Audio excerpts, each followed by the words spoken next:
نہیں ہے, بہت سارے نمرود آئے. نمرود اصل میں نام نہیں ہوتا, بلکہ عراق کا جو بھی بادشاہ ہوتا تھا اسے نمرود کہا جاتا تھا. یہ ایک اصطلاح ہے, ڈیفینیشن یاد رکھ لیں آپ. قیصر و کسریٰ بھی نام سنتے رہتے ہیں آپ, میں نے اس کو کئی مرتبہ بتایا, یہ نام نہیں ہے, یہ لقب ہے. جو ملک روم کا بادشاہ ہوتا ہے اس کو قیصر کہتے ہیں, اور جو ایران کا بادشاہ ہوتا ہے اس کو کسریٰ کہتے تھے, اور جو مصر کا بادشاہ ہوتا تھا اس کو فرعون کہتے تھے. تقریباً 17-18 فرعون آئے ہیں, فرعون کئی ہیں. اسی طرح نمرود بھی بہت سارے آئے. ایک نمرود کا واقعہ پرانی کتابوں میں یہ ملتا ہے کہ اس نے بہت طاقت حاصل کی تھی. اس کی طاقت کا حال یہ تھا کہ وہ 1000 لوگوں سے تنہا لڑ سکتا تھا, اور جنگلی جانوروں سے تک مقابلہ کرتا تھا, شیر, ہاتھی وغیرہ سے. اتنی طاقت اس کے پاس, اور کبھی بیمار بھی نہیں ہوا تھا. تو لوگوں میں اس کا چرچا ایسا تھا کہ ایسا لگتا ہے کہ یہ پورے انسانوں میں ایک الگ قسم کا انسان ہے, یہ انسان نہیں, یہ بھگوان ہے. جیسے لوگ آج سوچ لیتے تھوڑی سی شکتی زیادہ ہو جائے تو بھگوان ہو گیا, تھوڑا سا اگر پاور زیادہ ہو گیا تو بھگوان ہو گیا. جیسے اب ہمارا پی ایم بھی قریب قریب پہنچنے کے بھگوان کے. تو یہ نمرود کو بھی ان لوگوں نے اسی طرح سے بنا لیا تھا تقریباً. اب جس کو چیلے اس طرح سے بناتے ہیں وہ خود بن بھی جاتا ہے, وہ سوچنے بھی لگتا ہے ہاں میں تو ہوں, لوگ تو مجھے بول رہے ہیں. تو نمرود نے یہ سوچا کہ میں خدا ہوں, اور لوگوں کو سجدہ کرنے کا حکم دیا. سارے لوگ اکثر اس کی عبادت میں لگ گئے. جو اس کی عبادت نہیں کرتا اسے قتل کر دیتا, مار ڈالتا, یا جیلوں میں بند کر دیتا. بڑا ظلم کیا اس نے. اب اس کے وزیروں نے, یہ یہودیوں کی تاریخ میں بتا رہا ہوں, یہ آلریڈی ایک بار ہو چکا, اب اس کو دوبارہ ریپیٹ کیا جانے والا ہے. اب یہ جو دنیا میں ہلچل چل رہی ہے, آپ کو لنک میں دے رہا ہوں. کیوں یہ سب ہو رہا ہے آپ کے ذہن میں ڈائریکٹ بات آ جائے گی, کیا کرنا چاہتے ہیں آج اتنی ترقیات کیوں کرنا چاہتے ہیں. سنیے, نمرود سے اس کے خاص وزیروں نے کہا بادشاہ سلامت, اور اس کو خدا کہتے تھے وہ, کہ سب کچھ تو ہے آپ کے پاس, طاقت و قوت ہے, انسانوں پر آپ کی حکمرانی ہے, جانوروں سے تک آپ مقابلہ کر لیتے ہو, سب کچھ ہے, آپ کبھی بیمار بھی نہیں ہوتے. لیکن ایک چیز ہے کہ جس میں عاجز ہو سکتے ہیں. کہا کیا ہے وہ؟ کہا موت. یہ اگر آ گئی تو کیا کریں گے؟ موت اگر آ گئی تو کیا کریں گے؟ سارا دھرا کا دھرا رہ جائے گا. محلات بھی بہت بنا لیے. اس وقت اس نے ورلڈ ٹاور بنا دیا تھا, جو دنیا کی ٹالسٹ بلڈنگ تھی, بہت اونچی عمارت اس زمانے میں. اور کیوں بنایا تھا وہ بھی میں بتاتا ہوں. تو اس نے اپنے وزیروں کی یہ صلاح اور ان کے مشوروں کو سن کر کے کہا کہ یہ تو فکر کی بات ہے, آخر کریں کیا.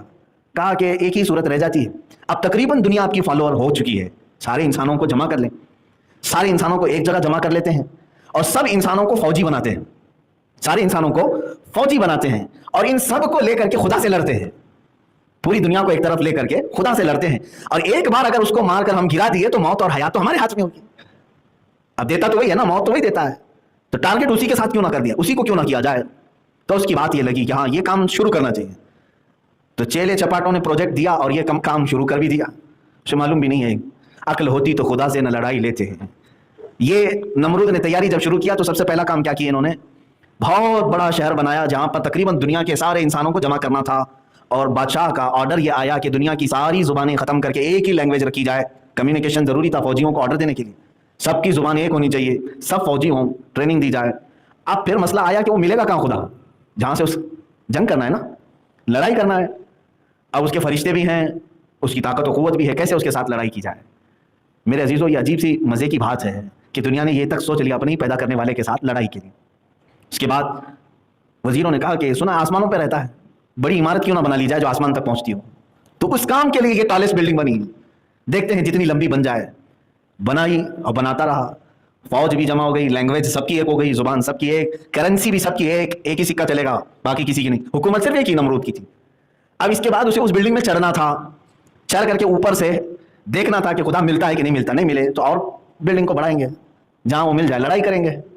معاذ اللہ رب العالمین.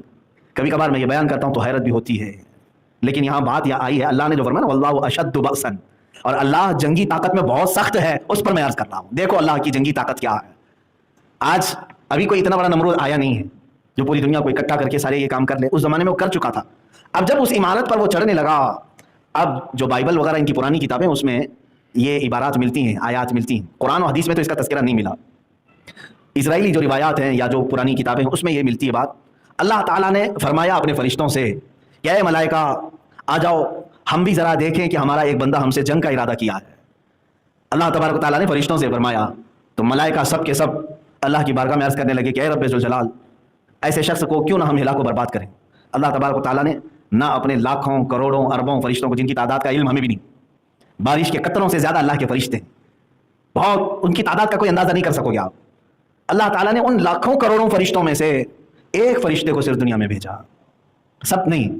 ایک فرشتے سے کہا کہ اے میرے فرشتے, جا تو دنیا میں اس کی بنائی ہوئی عمارت اور اس کی فوج کا معائنہ کر کے آ جا, جائزہ لے کر کے آ جا.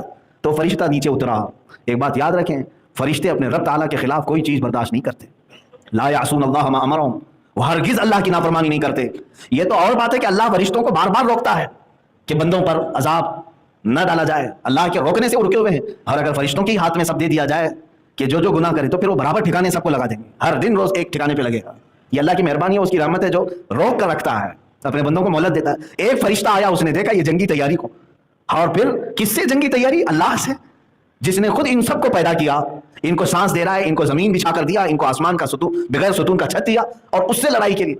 تو وہ روایات یہ بتاتی ہیں کہ وہ فرشتے نے جلال میں آ کر صرف اپنے پر زور سے ہلائے، پوری عمارت زمین میں دھس گئی، پوری عمارت چلی گئی. اور اس میں جو جمع فوجی تھے وہ ہزاروں کی تعداد میں خاکستر ہو گئے، اور نمرود کی پورے چھیتڑے اڑ گئے، ختم. اور پھر اس کے بعد رب تعالیٰ نے فرمایا کہ جتنے جمع ہوئے تھے سب کی زبانیں الگ الگ کر دو، سب کی زبانیں بدل ڈالو. تو سب کی زبانیں فرشتوں نے بدل ڈال. یہ کیا کہہ رہا ہے اسے سمجھ میں نہیں آ رہا، وہ کیا کہہ رہا ہے اس کو سمجھ میں نہیں آ رہا. آج بھی وہ حکمت باقی ہے پوری دنیا میں. یہ جو ہزاروں زبانیں ہیں اس کی ایک وجہ یہ بھی ہے کہ سب مل کر کے فتنہ نہ کریں، سب مل کر کے فتنہ نہ کریں. اس لیے یہ تمام چیزوں میں اختلافات ڈال دیے گئے، زبانوں کا اختلاف. میرے عزیزو، ایک تاریخ یہ ہے، یہ ہو چکی بات.